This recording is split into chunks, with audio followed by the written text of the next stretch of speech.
मिठाई वाला। एक गांव में महेश नाम का एक हलवाई रहता था।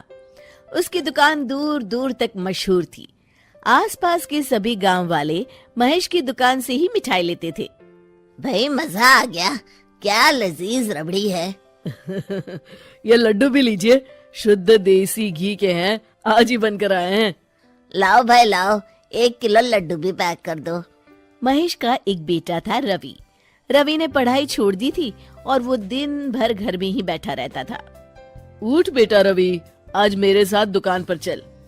मैं वहाँ क्या करूँगा पापा?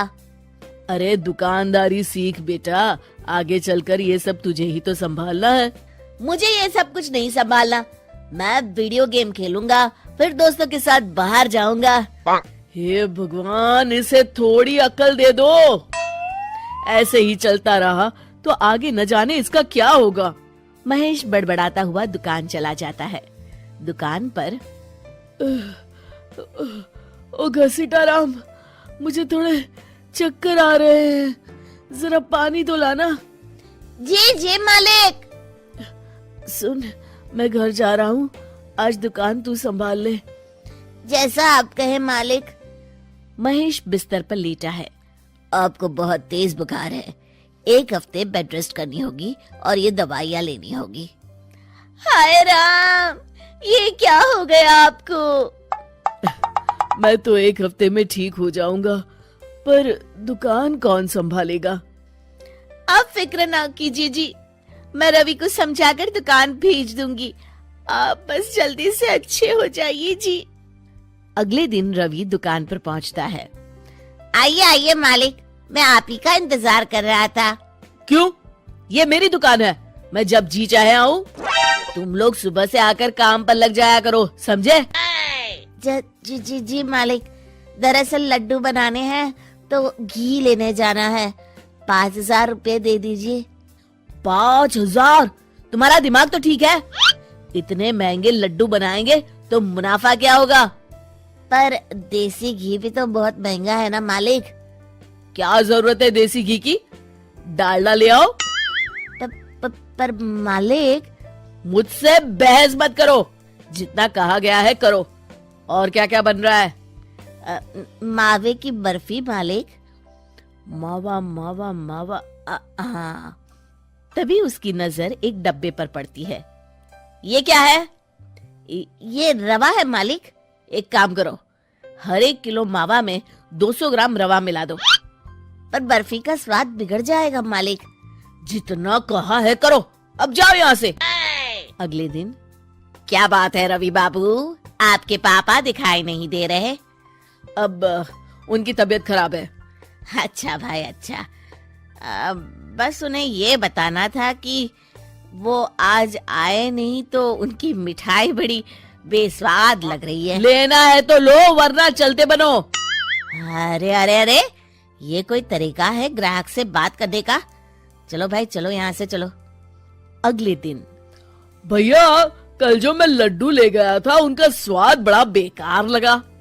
महेश बाबू का नाम सुनकर बड़ी दूर से आया था।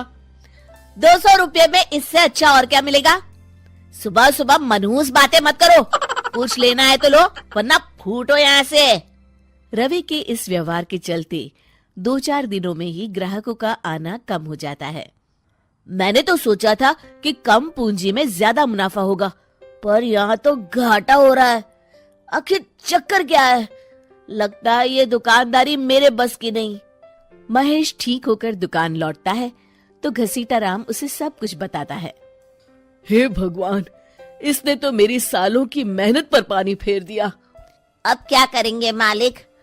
कुछ नहीं, सबसे पहले तुम पहले की तरह शुद्ध और अच्छी मिठाइयाँ बनाओ और मुझे गांव के उन सब लोगों के नाम बताओ जिनसे रवि ने बदतमीजी की। रवि, कल सुबह दुकान पर आ जाना, बहुत जरूरी काम है। मुझे नहीं आना, मैंने 1 हफ्ता दुकान संभाल ली है, अब संभालो आप। दुकान तो तूने जैसे तैसे संभाल ली, पर सीखा कुछ नहीं। कल तुझे बहुत जरूरी सीख देनी है। रवि पैर पटकता हुआ बाहर चला जाता है। अगले दिन। ये ले, ताजी शुद्ध मिठाइयाँ। मैं इतनी मिठाइयों का क्या करूं? इन्हें उन सब के घर देकर आओ जिनसे तुमने बदतमीजी की, और साथ में माफी भी मांग लेना। अरे पर मैंने तो सिर्फ उन्हें। बेटा, घर आया मेहमान और दुकान पर आया ग्राहक भगवान के समान होता है। अब तू जल्दी जा और कल से कमाल देखना। रवि उन सभी 4-5 लोगों के यहाँ जाकर मिठाई देता है और माफी मांगता है। अगले दिन दुकान पर ग्राहकों की भीड़ लग जाती है। मान गए महेश बाबू, आपने तो आते ही घर तक मिठाई भिजवा दी। बस मेरे बेटे की गुस्ताखी को माफ कर देना भाई, उसमें अब तक बचपना है। हाँ हाँ, आपके लड्डू के बदले हर चीज की माफी है। भाई आज तो मेरे पड़ोसी भी आपकी उदारता देख के दंग रह गए। इतनी बड़ी दुकान के मालिक का बेटा घर तक माफी मांगने आया। भाई रिश्ते निभाना तो कहीं आपसे सीखे। बस आप लोगों की दया है। ताजी रसमलाई आई है, लेंगे आप? हाँ भाई हाँ, 200 ग्राम पैक कर दो। शिक्षा सफलता पाने के लिए ईमानदार और